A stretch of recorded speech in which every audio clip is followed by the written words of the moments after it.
you can say, I don't think we should have sex tonight, a lot earlier than you can say, let's fuck.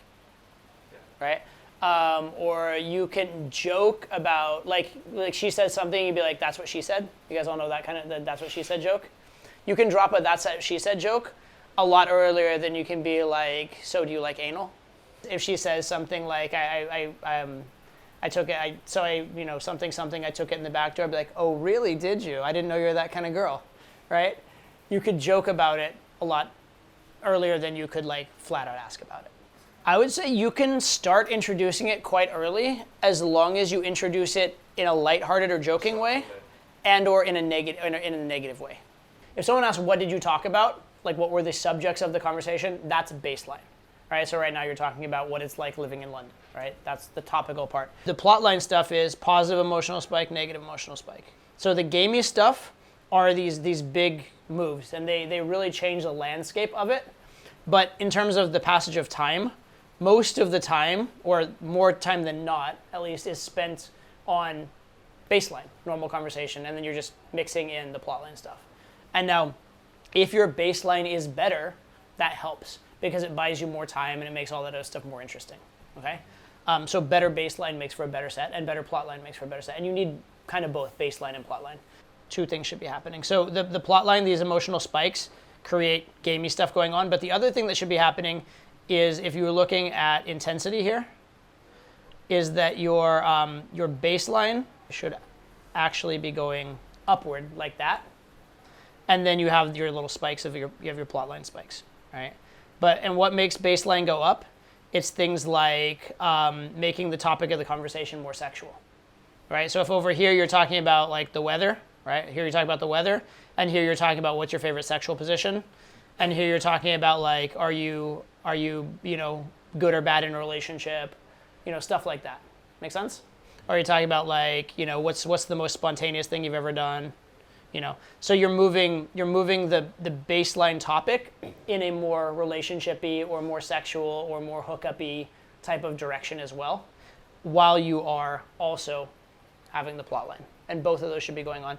And the longer it goes, the fewer emotional spikes you need. So at first there's a bunch of emotional spikes, and then later on there's, they're a little more spread out, and then a little more spread out, right? So over time there's fewer and fewer of those per time, right? Because you don't need them as much. And what happens is the more invested the girl is, those small emotional spikes later have a huge impact because she cares, right? Big emotional spike from a stranger she doesn't care about matters a little bit. Small emotional spike from her boyfriend of 10 years matters a huge amount. Because she's invested. Exactly, because she's invested. Yeah. Do you have a question? Can you intensify the baseline without any emotional spikes? Like literally just escalate the topic? You could. Then what's the use? Why do you need the emotional spikes? So if you just ramped up the baseline without the emotional spikes, it would be a very direct type of approach. It'd be very like, I'm showing interest. I'm like, imagine a conversation where you are talking about, like, you want to talk to a girl about very sexual topics. What is she like in bed? What turns her on? What's her favorite sexual position? And the whole conversation you haven't teased or smiled or joked. You're just being very serious. You're almost like, I almost can't be serious about this in this way because it's almost like joking how it'd be. Be like, what is your favorite sexual position? Do you like having the dick halfway in or all the way in? You know what I mean? Like, it just doesn't it's incongruent. It doesn't really work, right? So if you did that, it would feel strange. It would feel incongruent, right? Doing the lighthearted joking stuff unlocks the okayness of the other stuff. If you can joke about sex, now you can talk about sex more seriously.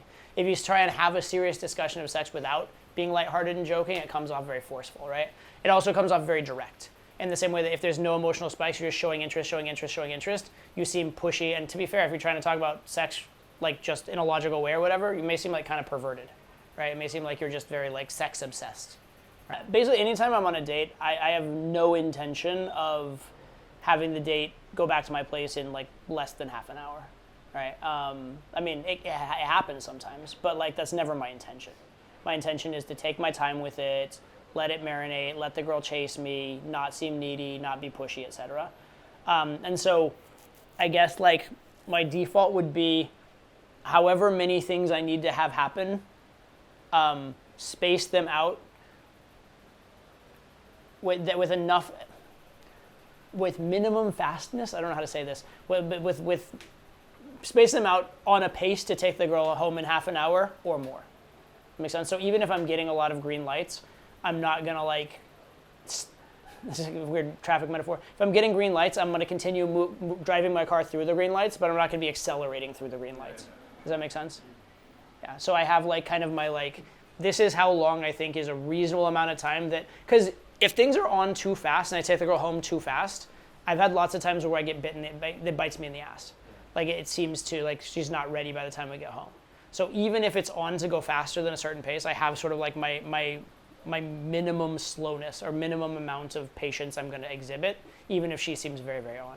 And so I don't really exceed that speed limit. Nice. That make sense? I think one of the problems that I run into a lot is determining how much time like the girl has. Because sometimes I'm doing that, and then the girl's like, "Oh, I gotta go now." By the way, and I'm just like. So that's where a date is different than like a cold approach, right? Because typically on a date, you should know that you have at least an hour or two.